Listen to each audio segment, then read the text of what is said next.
आज के इस वीडियो में हम लोग ये समझने वाले हैं कि हाइट एंड डिस्टेंस के जो सवाल होते हैं क्लास 10th मैथमेटिक्स में भी और तरह तरह के जो कॉम्पिटिटिव एग्जाम होते हैं उसमें आते रहते हैं, तो उनके सवाल कैसे किया जाता है। और जब मैं भी स्टूडेंट था तो मुझे काफ़ी ज़्यादा प्रॉब्लम होती थी, मैं हाइट एंड डिस्टेंस के सवालों को मैं नहीं बना पाता था, प्रॉब्लम होती थी काफ़ी ज़्यादा बनाने में। तो मैं आपको इस वीडियो में समझाऊंगा कि हाइट एंड डिस्टेंस के सवालों को आप कैसे कर सकते हैं। ठीक है, हाइट एंड डिस्टेंस के सवालों करने के लिए मैं आपको कुछ टाइप्स बताऊंगा, यानी कि ट्राइंगल दूंगा। जैसे मान लीजिए हमारे पास एक यहाँ पर एक त्रिभुज है और आप ये जानते होंगे कि ये कौन सा त्रिभुज है, तो इसे बोला जाता है समकोण त्रिभुज। थोड़ा सा बेसिक मैं आपको बताना चाहूंगा बच्चों। समकोण त्रिभुज इंग्लिश में क्या बोलते हैं इसको? इंग्लिश बोलते हैं राइट एंगल ट्राइंगल। इंग्लिश बोलते हैं इसको राइट एंगल ट्राइंगल। ठीक है, समकोण त्रिभुज में अगर हम कहते हैं कि ये ABC एक समकोण त्रिभुज है, यानी कि एक ऐसा त्रिभुज, एक ऐसा ट्राइंगल जिसमें एक एंगल हमारा 90 डिग्री का होता है। तो 90 डिग्री के सामने का जो एंगल होता है, मतलब 90 डिग्री के सामने का जो साइड होता है, जो भुजा होती है, उसको कहा जाता है कर्ण। इंग्लिश में हाइपोटेनियस कहा जाता है। ठीक है, हाइपोटेनियस, हाइपोटेनियस कहा जाता है। ठीक है, क्लियर है ना? हाइपोटेनियस कहा जाता है। कर्ण के सामने की जो भुजा होती है इसको लंब कहा जाता है, लंब कहा जाता है। इंग्लिश में इसको परपेंडिकुलर कहा जाता है, परपेंडिकुलर कहा जाता है।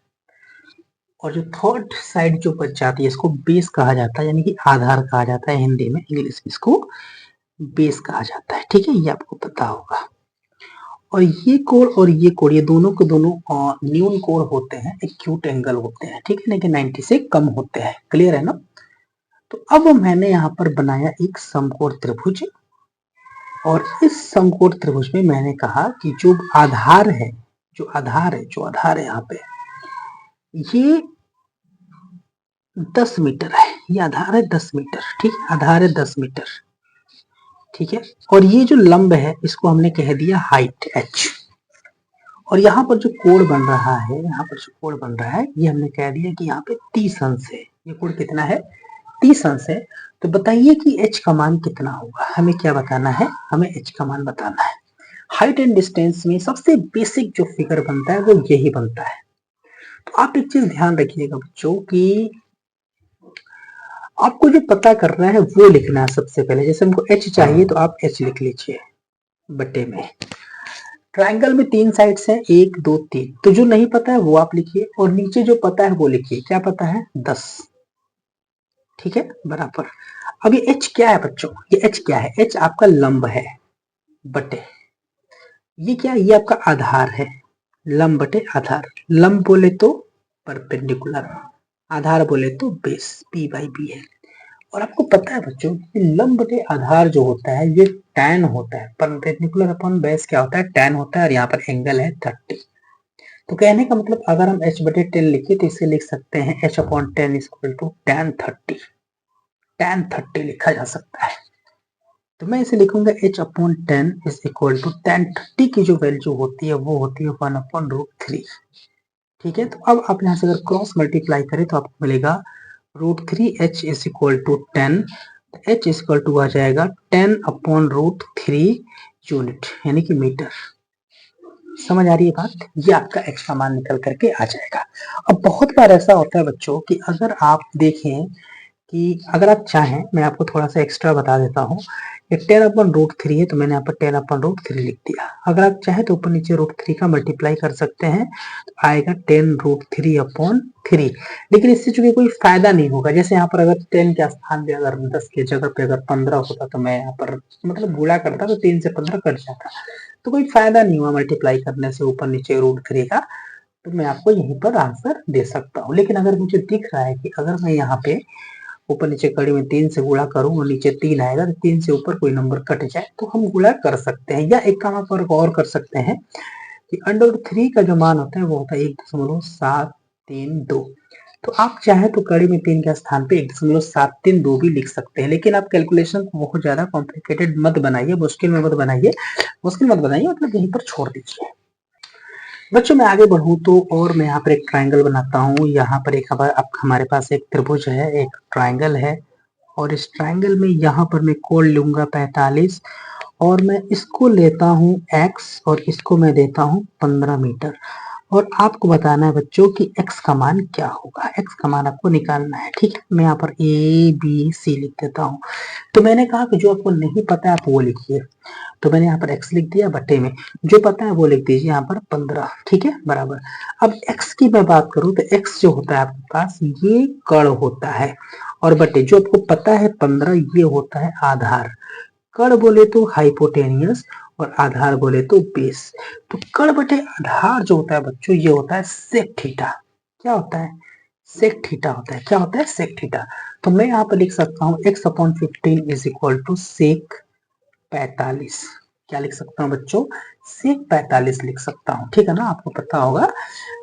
ठीक है, अब एक चीज और है, सेक 45 का मान क्या होता है। तो अगर आपको सेक 45 का मान आपको नहीं पता है तो आपको पता होना चाहिए कि कॉस 45 कितना होता है। ठीक है, तो कॉस 45 हमने याद किया कि 1/√2 होता है।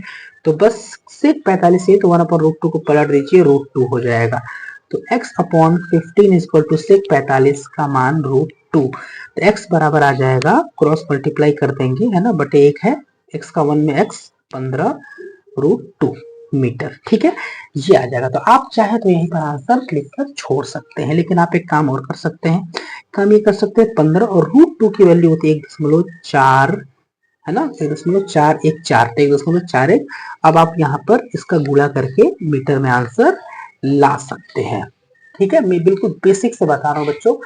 अच्छा ठीक है, ये तो आपको समझ में आ गया। मैं एक ट्राइंगल और बनाता हूँ, और मैं यहाँ पर लिखता हूँ कि हमारे पास एक ट्राइंगल है, और इस ट्राइंगल में मैं कहता हूँ कि ये 100 मीटर है, और ये आपके पास x है, और ये आपके पास h है। ठीक है, तो आपको h और x दोनों बताना है। मैं यहाँ पर मन से चाहूँ तो ABC यहाँ पे लिख सकता हूँ बच्चों, तो मैंने यहाँ पे लिख दिया। ठीक है, एंगल मैं यहाँ पे देना चाहूंगा 30 अंश। क्लियर है ना, यहाँ पर एंगल 30 अंश देना चाहूंगा। अब देखिए मेरी बात ध्यान से सुनिए, आपको पहले x निकालना है। तो मैंने यहाँ पे क्या किया कि मैंने यहाँ पर लिख दिया x अपॉन, पता क्या है 100 पता है, पता क्या है 100 पता है हमको। ठीक है, तो ये हो गया आधार और ये हो गया कण। आधार बटे कण क्या होता है? आधार बटे कण क्या होता है बच्चों? आधार बटे कण होता है आपके पास cos थीटा। क्या होता है? cos theta. तो मैं यहाँ पे लिखूंगा cos थीटा के जगह पे 30 अंश। ठीक है, समझ में आ रहा है ना? आधार बटे कण आपके पास हो गया cos थीटा। क्लियर है? अब मेरी बात सुनिए ध्यान से, x/100 बराबर cos 30 के मान की अगर बात करें बच्चों तो cos 30 का मान होता है कड़ी में 3/2।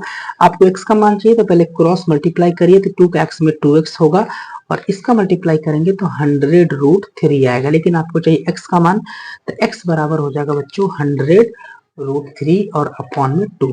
2 से 100 पर कट जाएगा 50 बार में, तो आप कह सकते हैं कि x का मान आएगा 50 मीटर, 50√3 मीटर, 50√3 मीटर। ठीक है, लेकिन आपको एक चीज और काम करना है बच्चों, आपको यहाँ पे चाहिए h का भी मान। तो कुछ नहीं करना, h अपॉन में पता क्या है 100 पता है और x भी पता है, तो आप h/x भी लिख सकते हैं। x मतलब ये 50 कड़ी में 3 ये भी लिख सकते हैं, या h/100 भी लिख सकते हैं, h/100 लिख सकते हैं। तो अगर मैं यहाँ पर h/100 लिखता हूँ तो h जो कि है आपके पास लंब, 100 है आपके पास कण, तो लंब बटे कण होता है साइन, और थीटा, थीटा मतलब यहाँ पे 30 है।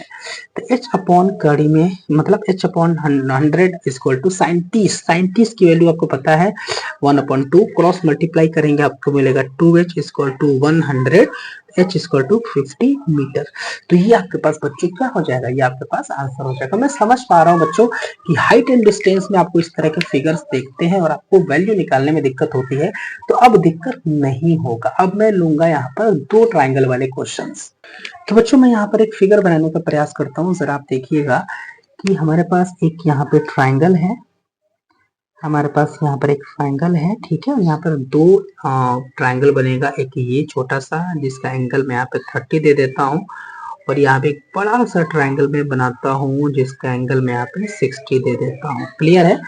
यहाँ पर मैं एक काम करता हूँ, यहाँ पर मैं लिख देता हूँ 10 मीटर, ये हाइट है 10 मीटर। ठीक है, और मैं एक काम करता हूँ यहाँ से लेकर यहाँ तक x लिख देता हूँ, और यहाँ से यहाँ यहाँ से यहाँ तक मैं y लिख देता हूँ।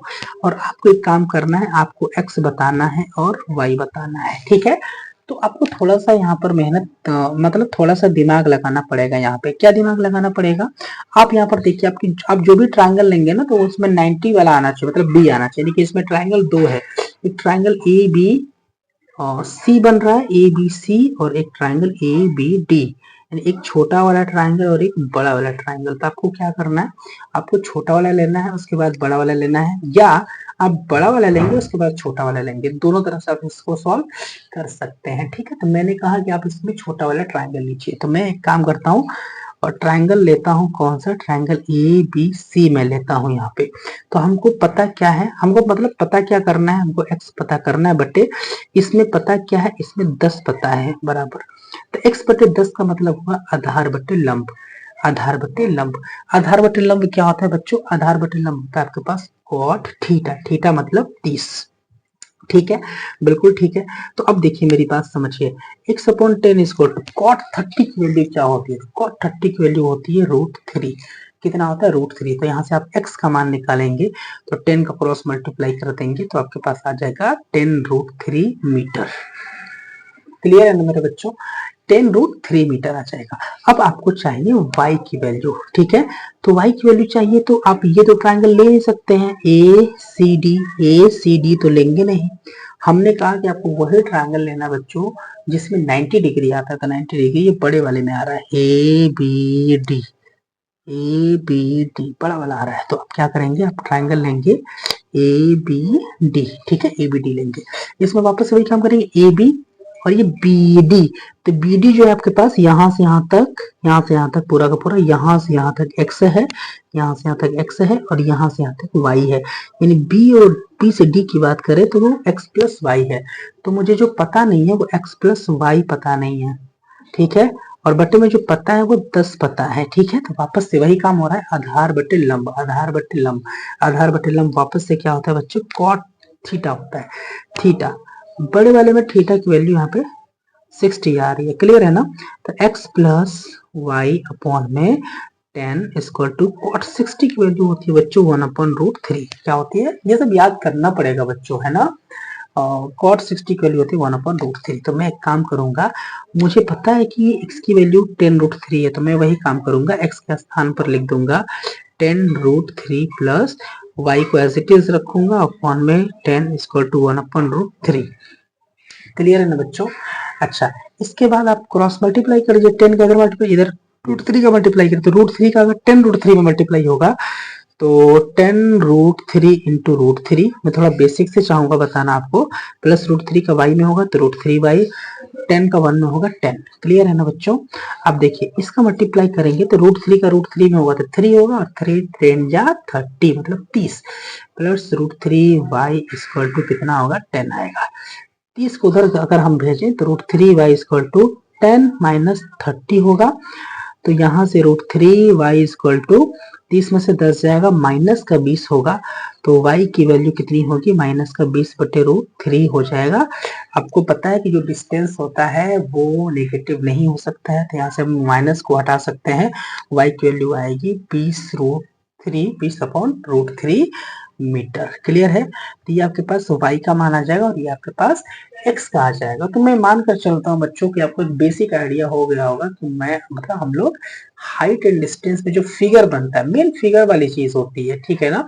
फिगर बन जाने के बाद सोल्यूशन हो जाता है। तो मैं आपको बताऊंगा अगले वीडियो में कि हम फिगर को बनाते कैसे, चित्र को कैसे बनाते हैं, क्योंकि मुझे पता है कि मेन फिगर बनाना होता है, ठीक है। और एक चीज और होता है कि अगर फिगर अगर इस तरह से दिया है तो कैसे सॉल्व करेंगे, और भी टाइप्स आते हैं फिगर के, ठीक है।